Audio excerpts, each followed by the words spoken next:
چچی پردہ نہ کرے تو چچا کے گھر جا سکتے ہیں. ہاں چچا سے ملنے جا سکتے ہیں. چچی پردہ نہ کرے تو وہ چچی کا مسئلہ ہے, آپ کا مسئلہ نہیں ہے. آپ نظر کی تھوڑی حفاظت کریں, احتیاط کریں بس. اچھا یہ جو میں نے بیان میں مسئلہ بتایا ہے, بیان میں نے کہا نا کہ بعض عورتیں دیور سے پردہ کر لیتی ہیں تو دیور کو غصہ آتا ہے, مجھ سے کیوں پردہ کر رہی ہو, کیا میں برا آدمی ہوں؟ تو اللہ نے مذہبی لوگوں کے پاس آپشن ہی ختم کر دیا بحث کا. بھائی ہم اس لیے نہیں پردہ کر رہے کہ آپ کی نظر خراب ہے, بلکہ ہم اس لیے پردہ کر رہے ہیں کہ اللہ کا حکم ہے. لیکن یہ بات خوب سمجھ لیں, عورت یہ بات جب کہہ سکتی ہے جب وہ ہر نامحرم سے پردہ کرتی ہو. بعض عورتیں کیا کر رہی ہیں, ایک نامحرم سے پردہ کر رہی ہیں, دوسرے سے پردہ نہیں کر رہی ہیں. پھر اس کو غصہ آئے گا کہ ہم کیا برے لوگ ہیں. پھر یہ غصہ آنا ٹھیک ہے, صحیح ہے نا. مثال کے طور پر بعض خواتین کیا کر رہی ہیں, ایک دیور سے پردہ ہے, دوسرے سے پردہ نہیں ہے. اس دوسرے دیور کو تو پھر غصہ آنا بنتا ہے نا.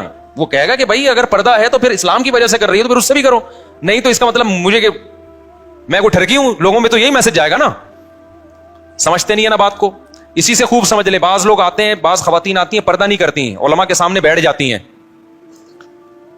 تو اس پہ لوگ علماء پہ اعتراض کرتے ہیں کہ وہ بیٹھی تو آپ کیوں بیٹھے ان کے سامنے. ایک تو یہ مائک بار بار,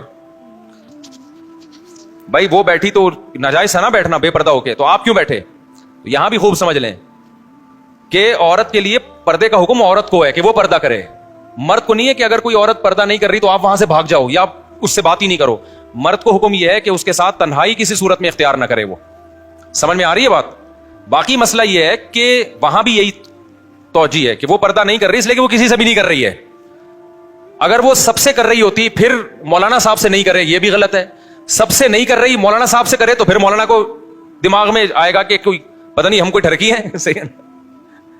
باقی سب سے پردہ نہیں کر رہی, مولانا صاحب سے ایسے سمٹ کے بیٹھی ہوئی ہے جیسے.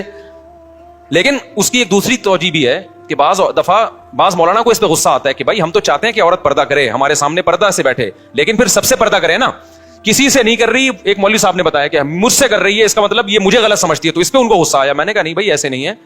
بعض دفعہ مولانا سے عورت اس لیے پردہ کر رہی ہوتی ہے, وہ یہ سمجھ رہی ہوتی ہے کہ یہ بے پردگی کو چونکہ برا سمجھتے ہیں, تو میں نے کہا وہ آپ کو ٹھرکی نہیں سمجھ رہی, وہ یہ اس لیے پردہ کرتی ہے کہ عورتیں کا خیال ہوتا ہے کہ باقی لوگ تو بے پردگی کو برا نہیں سمجھتے, مولانا لوگ برا سمجھتے ہیں, تو کم از کم ان کے سامنے پردہ کر لو. تو یہ بہت اچھی بات ہے, ٹھیک ہے نا, یہ اچھی بات ہے. اس پہ کسی مولانا کو یہ نہیں ہونا چاہیے کہ میری, عام طور پر ہوتا بھی نہیں ہے اعتراض, مولانا لوگ اس سے خوشی ہوتے ہیں کہ اچھا پردہ کر کے بیٹھے.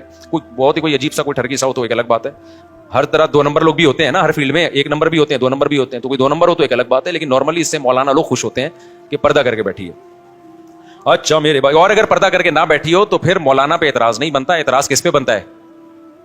خاتون پہ بنتا ہے. جیسے کوئی بندہ بعض دفعہ ہمارے سامنے آتا ہے ٹانگیں پھیلا کے ایسے بیٹھا ہوتا ہے جیسے وہ ہمارا ماموں ہو, تو لوگ کہہ رہے ہوتے ہیں یہ دیکھو مفتی صاحب آپ کے سامنے کیسے بیٹھا ہوا ہے. تو بھائی اس سے پوچھو کہ تو مفتی صاحب کے سامنے کیسے بیٹھا ہوا ہے, ہم سے کیوں بول رہے ہو, وہ بیٹھا ہوا ہے, ہم نے تھوڑی بٹھایا ہے.